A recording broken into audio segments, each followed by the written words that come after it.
Hey P7s, welcome to Inside Out Day. I am remembering to be kind because I have my jumper on inside out and I have my woolly hat on inside out and I have it on indoors. We are looking at the chapter Good Luck and God Bless You today. So for those of you who would like to listen, I'm going to read the chapter to you today. It was our blessed good fortune that Mr. Stanton and I were there on the boat deck at the time the last boat was being lowered. It was not one of the large wooden lifeboats, they were all gone by now, but one of the boats with canvas sides, some 20 or more feet long with a rounded hull.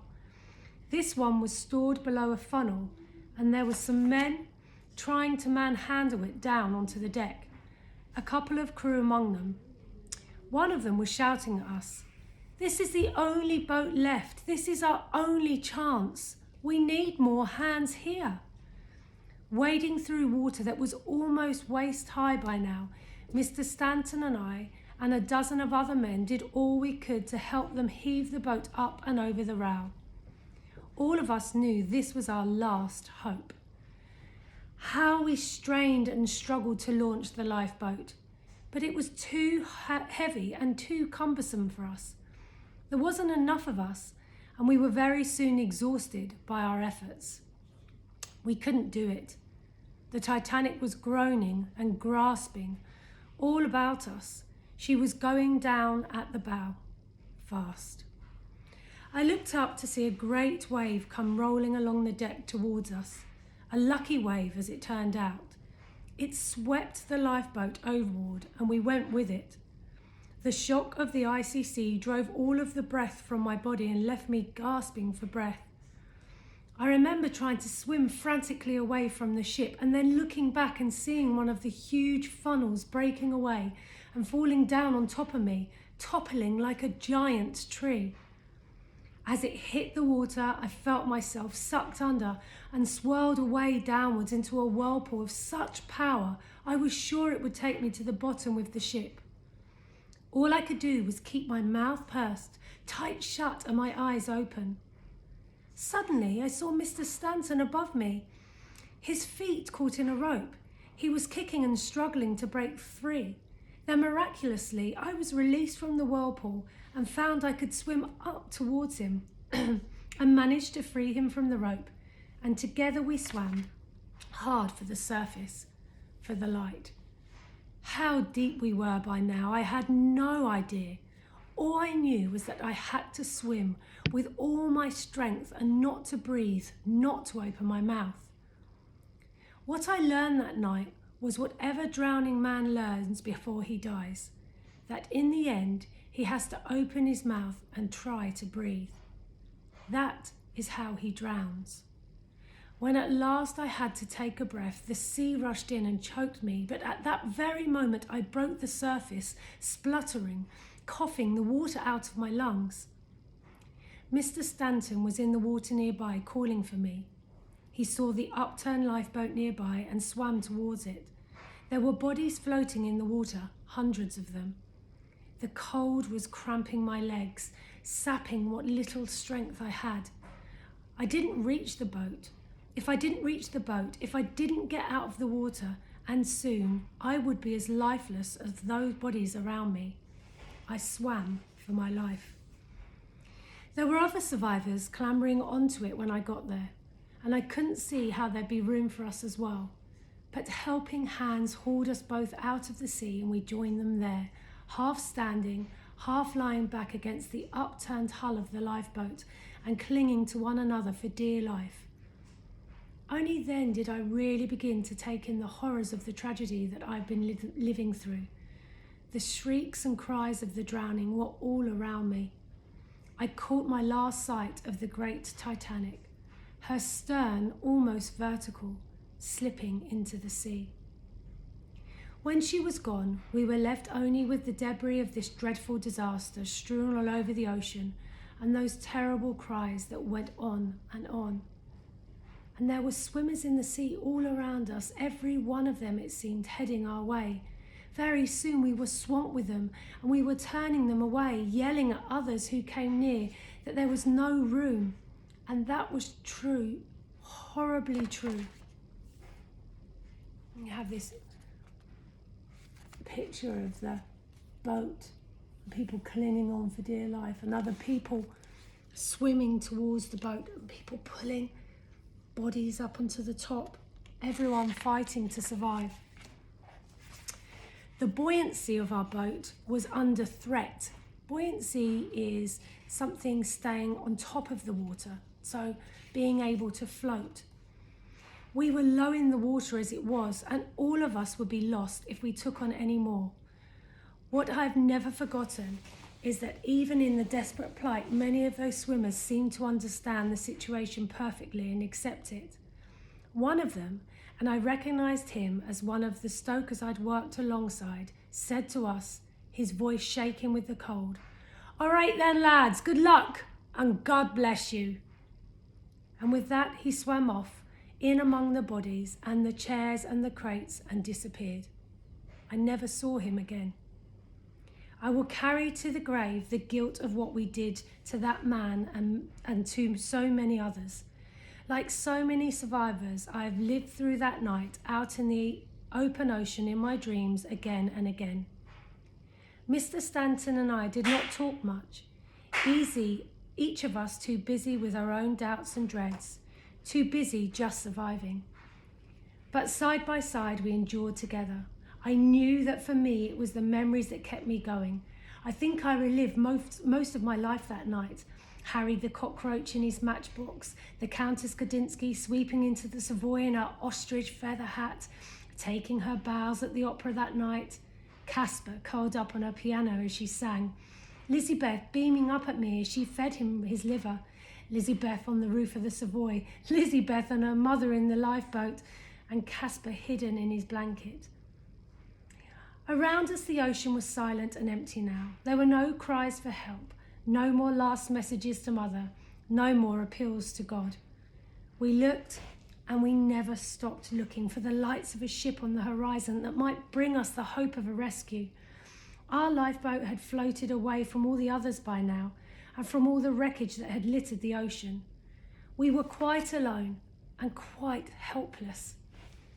From time to time, one of our number, there were about 30 of us, I think, said the Lord's Prayer, but for the most part, we were silent. The growing fear for all of us as the night passed was the sea itself. At the time the ship went down, the ocean was completely calm, just as it had been ever since we left Southampton. But now all of us could feel that swell was building, and we knew that if the waves worsened, our fragile craft would be bound to sink beneath us. Sleep too was a danger. Already one of the older passengers had simply fallen asleep and slipped into the sea. He went down without a struggle. I saw him go, and I knew then that very soon I would be going the same way. I wasn't afraid of dying, not anymore. I just wanted to get it over and done with. Often I felt coming over me an irresistible wish to surrender myself to sleep, only for Mr. Stanton to shake me back to my senses. It was Mr. Stanton too who first saw the lights of the Carpathia. His cracked voice shouted it out to the rest of us. Some did not believe it at first, because the rise and fall of the swell intermittently hid the lights from us. But soon they were quite unmistakable. So the waves coming in hid the lights of the big boat, and sometimes you couldn't see it. It must have felt like a dream. But soon they were quite unmistakable. A great joy surged through every one of us, giving us new strength and determination. Not that any of us cheered, but when we looked at each other now, we could manage a smile. We knew that we had a chance to survive. Those lights of hope, lights of life, and that's what they were for us, drove away the darkness of our despair and the agony of the cold too. Mr. Stanton's arm came round my shoulder. I knew he must be hoping what I was hoping for, that his wife and his daughter and Casper might be there on the Carpathia and be safe. We did not know it at that time that we were the last survivors to be picked up by the Carpathia. I went up the rope ladder ahead of Mr. Stanton. My legs were so weak that I wondered often as I climbed whether I could make it or not. I could see that my hands were gripping the ladder, but I couldn't feel them. It wasn't strength that got me up the ladder. It was nothing but the will to live. Then, with Mr. Stanton and all the others from the lifeboat, we were all taken below into the warm, given dry clothes and swathed in blankets. We sat there drinking warm, sweet tea. It has been my favourite drink ever since. There was chaos on board. It was no one's fault. The crew of the Carpathia were doing their best, but they were overwhelmed. They were busy and just coping the best they could. Whoever we asked, no one seemed to have any definite news of anyone. Lists of survivors were being compiled, we were told. Mr. Stanton asked the sailors repeatedly for news about his family, but there was no one who recognised their description. Every one of us on that ship was looking for someone. Many sat silent, already knowing the worst, lost in grief. Joyous reunions were few and far between. Fearful and hopeful, we went looking for Elizabeth and Mrs. Stanton and Caspar. We searched the ship from bow to stern. They were nowhere to be found. We found bodies lying on deck, though wrapped in blankets. We checked those too. I came across one little girl about the same age as Elizabeth, and it was sure it was her, but it was not. We looked everywhere we could think of, asked again and again the same question. The last lingering hope left to us that we might still be out there was that they might still be out there in the sea in their lifeboat. The two of us went to the ship's bow, but all the lifeboats we saw floating around the ship were already empty. We scanned the sea all around, searched the horizon. There was nothing.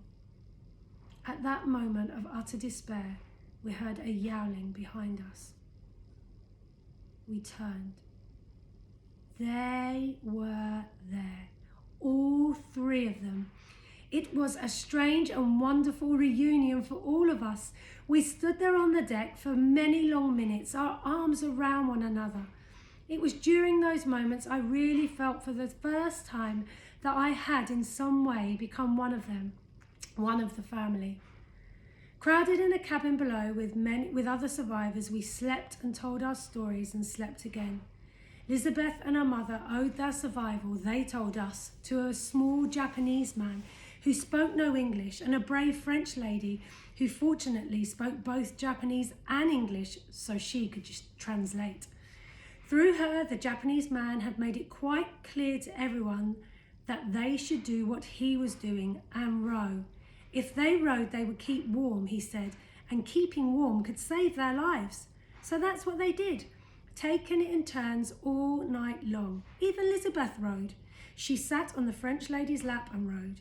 Because of that wonderful man's example, Mrs. Stanton said not one of them had died of cold in the lifeboat. His example and his cheerfulness had kept their spirits up all through the longest, coldest night of their lives. And when they reached the Carpathia, he was the last out of the lifeboat. I knew even as she was telling us that it had to be little Mitch. I went searching for him at once and found him after a while on his own, looking out over the railings at the empty sea. We greeted each other as old friends, which of course, after all we had lived through, we most certainly wore.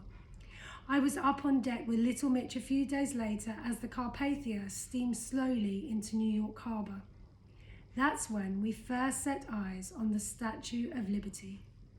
He turned to me with a big grin on his face and just said one word: America. Well, I hope you enjoyed that chapter, guys. I'm going to take my inside out hat off. I'm going to put my jumper back round the right way, and I hope you enjoy the rest of your day. See you later.